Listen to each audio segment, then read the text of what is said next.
Welcome friend. You are watching Thara's Infotech, and in our previous lecture we have seen the basic content regard to electrostatic, that is property of charge. In this current lecture we'll take another one content of the electrostatic, that is Coulomb's law. So what is exactly Coulomb law? So Coulomb's law is a fundamental law governing interaction between charges at rest. We know very well the study of charge at rest is called electrostatic.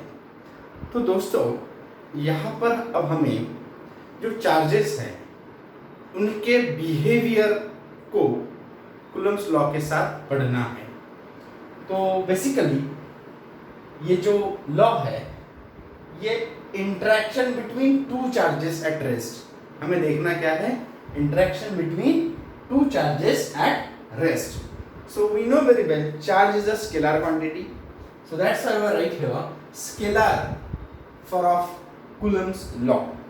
So here we are having a simplest and easiest definition, that is what we are talking about Coulomb's law in a vector form. So the force of the, we should write here, आप लोग screen को pause कर कर ये चीजें लिख लेना आपके नोटबुक में. The force of attraction and repulsion is, the force of attraction and repulsion is directly proportional to the product of magnitude and inversely proportional to the square of distance. ये एक सिंपल सी definition है जो आप लोगों को याद रखना है. द फोर्स ऑफ अट्रैक्शन और repulsion between two charges are directly proportional to the product of the magnitude and inversely proportional to the square of the distance. So इसी चीज को हम लोग मैथमेटिकली देखने की कोशिश करेंगे. So in a mathematics or in the form of mathematicals we are having a formula, that is what we are dealing with two charges. So we have two charge like a q1 and q2, q1 and a q2. So the force is directly proportional to product of magnitude. So we are having two charges q1 and q2. So product of magnitude directly proportional to product of magnitude and inversely proportional to the square of distance. अब ये जो चीजें हैं आप लोगों के सामने, f is directly proportional to q1 q2 upon r square. So basically ये जो फॉर्मूला है ये दो अलग अलग चीजें हैं. जैसे कि ये है force is directly proportional to the product of magnitude and force is inversely proportional to the square of the distance. ये दो चीजें हैं, directly proportional and inversely proportional. अब इन दो चीजों को मैथमेटिकली, इन दो फॉर्मूला को हमने अगर एक साथ लिखा तो होगा क्या? इसको अगर हमें लिखना है तो इन दोनों का मल्टीप्लिकेशन करना होगा, यानी कि क्या q1 into q2 into what 1 upon r. अब ये 1 into what q1 into q2 वो हो गया as it is q1 into q2 upon r square. Okay, it will not change anything. Okay, so here this is what, suppose if we are having a 2 point charges like a q1 and q2, q1 and q2, here the distance between them, it means what? r.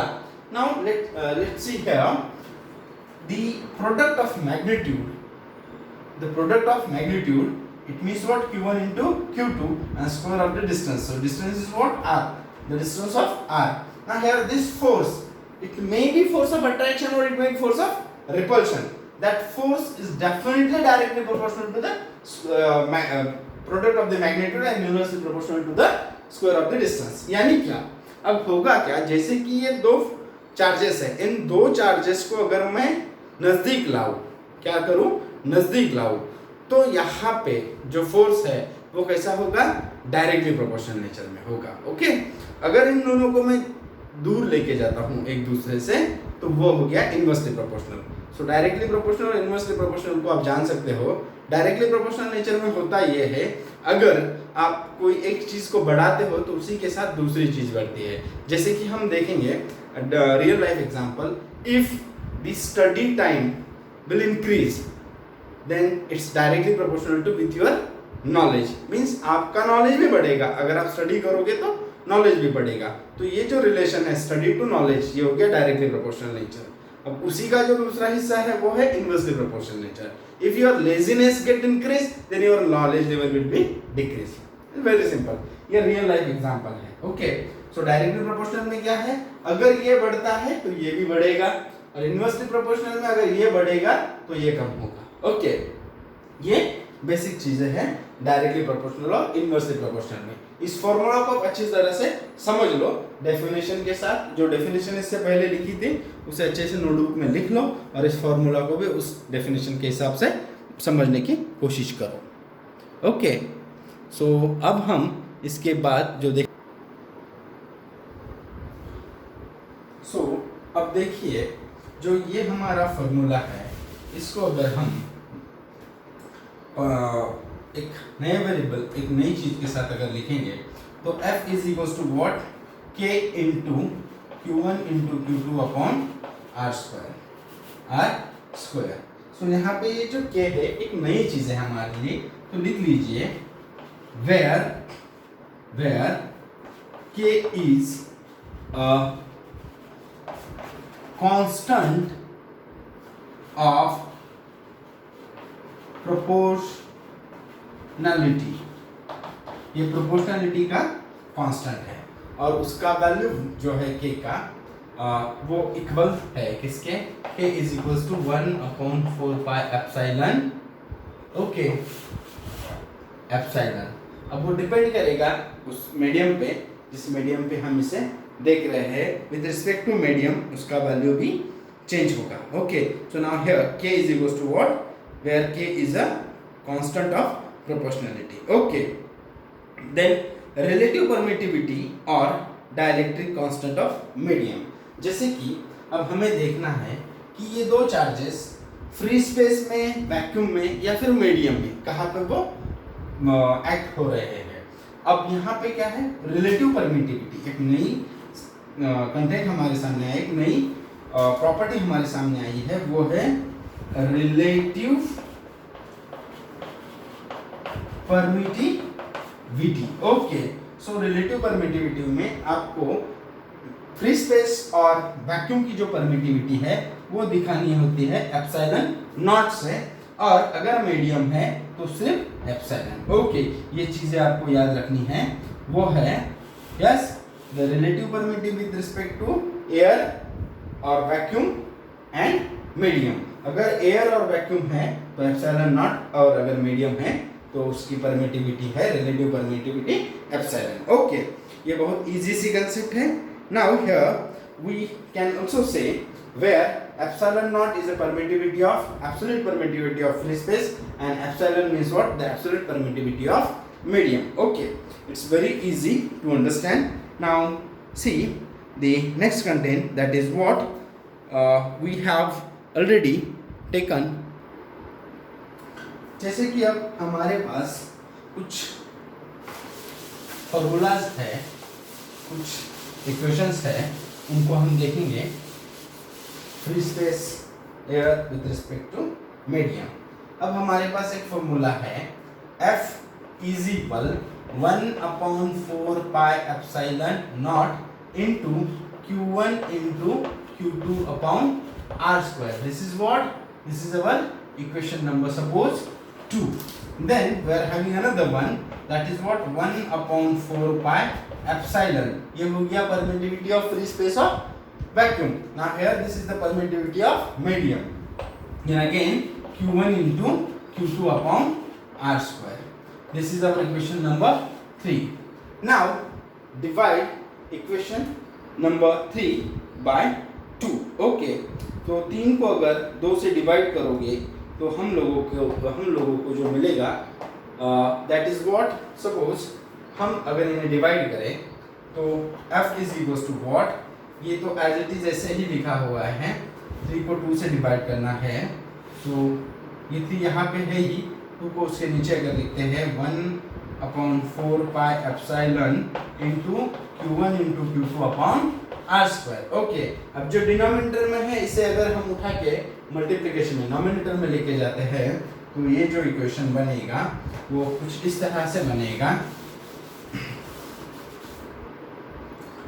Into what 4 pi epsilon naught upon 1, जो नीचे था उसका denominator numerator का exchange होगा, then into what R square upon Q1 into Q2.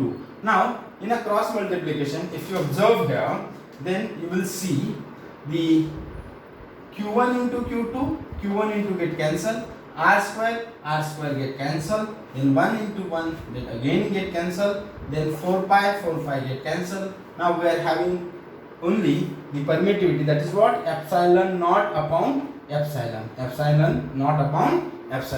So that is what that is relative permittivity of epsilon r, which is equals to what epsilon naught upon epsilon. So this is the equation for what relative permittivity of free space or vacuum with respect to the medium. Okay. Now here we are having two equation. Equation number 2, that is what force is equals to 1 upon 4 pi epsilon naught into Q1 into Q2 upon R square. In equation 3 we are having, that is what F is equals to 1 upon 4 pi epsilon into Q1 into Q2 upon R square. Now what we do, we just divide equation 3 by 2, then we will have the last result, that is what epsilon naught upon epsilon. The rest of the things get cancelled by rule of mathematics, cross multiplication. We will get directly cancel the terms. Here we are cutting and we have remaining just, that is what epsilon naught upon epsilon. That is what the relative permittivity means, epsilon r is equals to epsilon naught upon epsilon. Okay, this thing we have remaining. Then इस equation को हम कुछ इस तरह भी लिख सकते हैं, k is equals to epsilon naught upon epsilon, that is what this is the dielectric constant, that is k is equals to epsilon naught upon epsilon. This is our equation number 4. Okay, so this is it. It's regard to the Coulomb's law, basic things. Now here we will finally calculate the relative permittivity. So दोस्तों, अगर आप लोगों को इस lecture से related कोई भी problem हो या किसी भी कंसेप्ट में समझने में अगर आप लोगों को दिक्कत है तो प्लीज़ कमेंट सेक्शन में कमेंट करें और मेरे YouTube चैनल दराज इन्फोटेक को शेयर करें, लाइक करें और सब्सक्राइब करें और प्लीज़ बेल आइकन दबाना ना भूलें. ये आप लोगों को आने वाले वीडियोस की नोटिफिकेशन मिलने में हेल्प करेगा. तब तक के लिए बाय बाय.